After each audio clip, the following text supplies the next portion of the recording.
Donc j'ai participé fin février à une conférence à Strasbourg et j'étais très intéressée par ce que disait Monsieur Jacques Lang, le secrétaire général du Conseil de l'Europe, qui confirmait en fait ce que disent les familles très pauvres d'Europe quand elles disent avec la crise, notre vie devient de plus en plus difficile. Elles disent en fait que les droits reculent, elles disent que la suspicion à leur égard augmente, elles disent nous sommes en fait les premiers à payer les dettes de nos États, nous sommes les premiers à payer le prix des mesures de rigueur et d'austérité.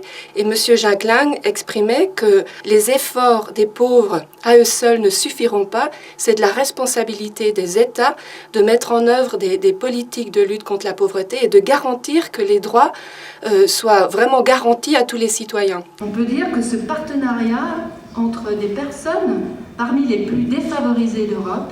J'ai beaucoup entendu dire, en fait, le défi du XXIe siècle, c'est pas la grande pauvreté. Le défi du XXIe siècle, c'est l'appauvrissement et c'est la précarisation.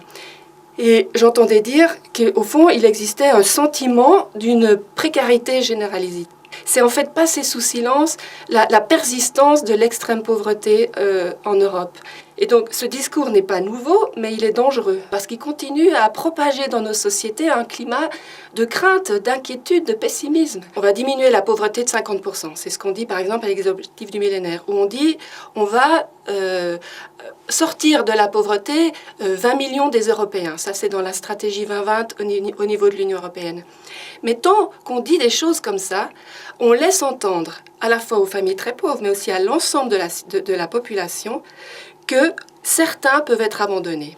Et ça, c'est une menace pour chacun dans une société. Ça crée de la crainte pour chacun. Ça ne crée pas cette sécurité qui permet aussi d'oser, y compris face aux crises, d'oser ensemble, parce qu'on sait qu'on va être solidaires les uns des autres et qu'on ne se laissera pas tomber.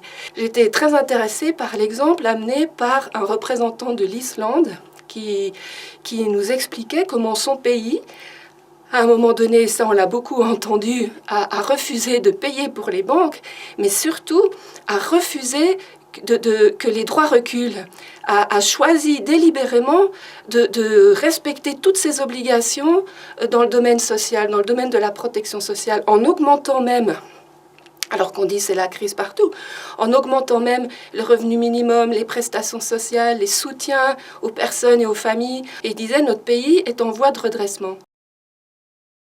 Quand on choisit de n'abandonner personne, tout le monde y gagne. Ce qu'on sait qu'on peut mettre en route tout de suite, et il ne faut pas attendre, c'est de s'associer avec les personnes et les familles en situation de grande pauvreté partout là où on est.